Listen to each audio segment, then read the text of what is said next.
बाहर जाके।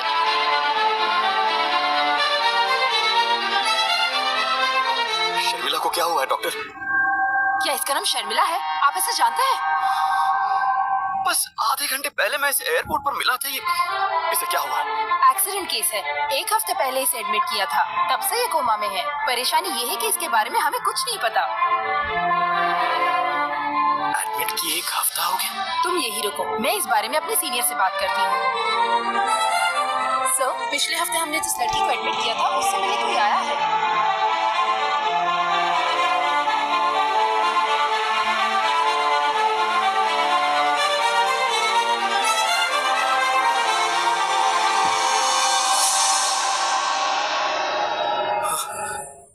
Thank God, तुम्हें कुछ नहीं हुआ। तो ये लड़की कौन है? तुम्हारी तरह दिखती है। मैं तुम्हें इतनी दूर से यही दिखाने के लिए तो लाई हूँ राम। तुम्हारी बहन है।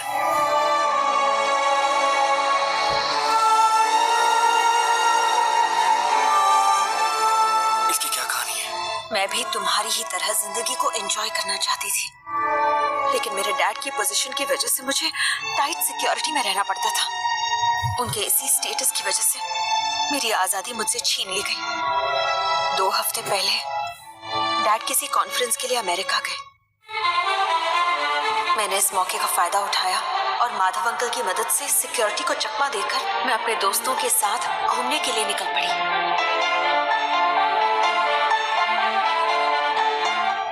तभी मैंने डीके को इंडिया में बॉम्ब ब्लास्ट करने वाले टेररिस्ट सईद के साथ देखा। डीके ने मुझे वहां देख लिया था और उसने मुझे मारने के लिए मेरा पीछा करना शुरू किया।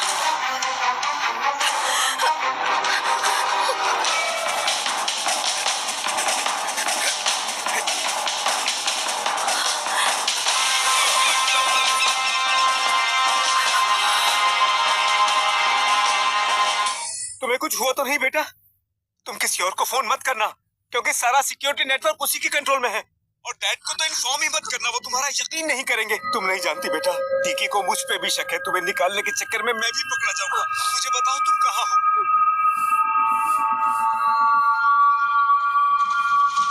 माधव अंकल, अच्छा हुआ आप आ गए। उन दरिंदों ने देखा तो नहीं? नहीं, उन्होंने मुझे नहीं देखा। शुक्र है, आ जाओ। माधव अंकल को लगा कि पेरिस में रुकना मेरे लिए सेफ नहीं है, इसलिए उन्होंने मुझे इंडिया भेजने का इंतजाम किया। ये लो डुप्लीकेट पासपोर्ट, ये कल्पना के नाम से है। मेरी बात मानो बेटा, तुम्हें यहाँ से जाना ही होगा। घंटे भर में हैदराबाद के लिए फ्लाइट है। वहाँ एयरपोर्ट पे तुम्हें मेरा दोस्त पीटर आके पिकअप कर लेगा।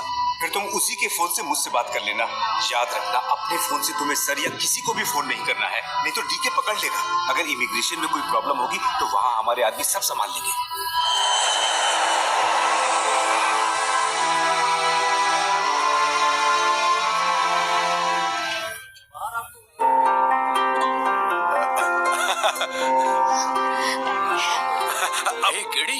नमस्ते सर। यहाँ पे क्या कर रहा है? फॉरेन से मेरी कजन आ रही है। जेल से छुट्टी मिले तुझे अभी 1 हफ्ता नहीं हुआ, क्या नया बिजनेस शुरू कर दिया क्या तूने? इस बार किसे फंसा रहा है तू? माइक्रोसॉफ्ट। इसे तूने कब ज्वाइन किया? जेल से रिक्रूटमेंट हुआ है क्या? लकीली मुझे वक्त पर पता चल गया कि माधव अंकल ने जिसे भेजा था वो एक क्रिमिनल था। मैं उससे नजरें बचाकर वहां से भाग निकली। टैक्सी! जल्दी चलिए प्लीज। नहीं तो अंदर कर दूंगा। ठीक है सर। उल्लू को पट्टा इन मौके पर आ गया। हे गिरी, गाड़ी निकाल।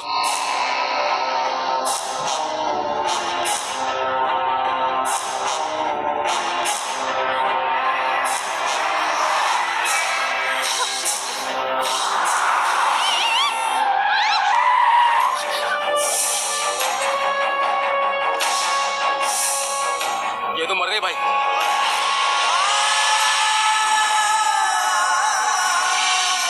सारे सबूत मिटा दो। ठीक है, चलो।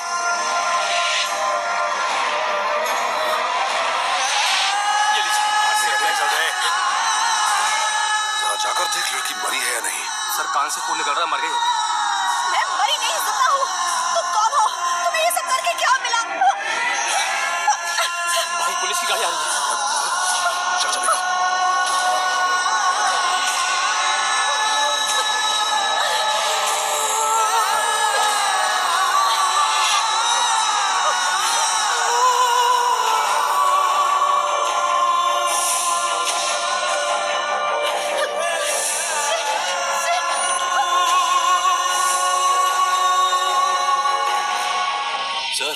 गए सर? इसे हॉस्पिटल ले चलो। उन्होंने मुझे और ड्राइवर को मौकाए वारदात पर ही मरा घोषित करके हमारी बॉडीज को मुर्दा घर में भेज दिया। मेरी बात सुनो प्लीज। डॉक्टर, डॉक्टर प्लीज मेरी बात सुनिए। मैं जिंदा हूँ डॉक्टर। प्लीज प्लीज उन्हें रोकिए। उन्हें कहिए मुझे ना ले जाए प्लीज डॉक्टर। क्या हुआ इसे? Accident case madam, on the spot death हो गई। जिंदा लोगों की तो कदर है नहीं, कम से कम मरे हुए लोगों की तो कदर करो।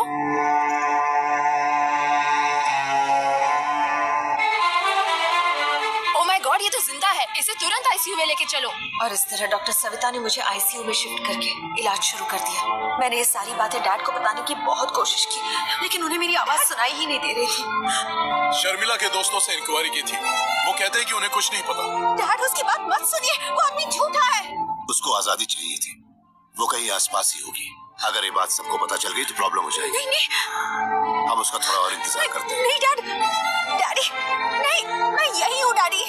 अगर कहीं हड़बड़ी में तुमने उसे यही मार दिया होता तो हम आसानी से पकड़े जा सकते थे। शुक्र है कि उसका बाप उसके गायब होने को उसकी आजादी मान रहा है। मेरे इस हादसे के पीछे डीके और माधव अंकल की गहरी साजिश थी, लेकिन मेरी आवाज कौन सुनता। इंडिया के एक सरकारी अस्पताल में मैं अपनी आखिरी सांसें ले रही थी। मेरी सारी उम्मीदें खत्म हो गई थी। तभी उस आवाज ने मुझे एक नई जिंदगी दे दी। अरबों लोगों से भरी इस दुनिया में किसी ने मुझे आवाज दी थी। एक सिर्फ तुम ही थे जिसने मुझे देखा था। सिर्फ देखा ही नहीं बल्कि मुझसे बात भी की। इसलिए मेरा मन हुआ कि मैं सारी बातें तुम्हें तुरंत बता दूं। पर क्या तुम्हें यकीन होता? अगर तुम्हें यकीन नहीं होता तो मैं अपनी जिंदगी की आखिरी उम्मीद भी खो देती। इसलिए मैं तुम्हें इतनी दूर यहाँ ले आई कि शायद सच्चाई देखकर तुम मेरी बात पर यकीन कर पाओ। इसके अलावा मेरे पास और कोई रास्ता नहीं था। ये मैं ही हूँ राम।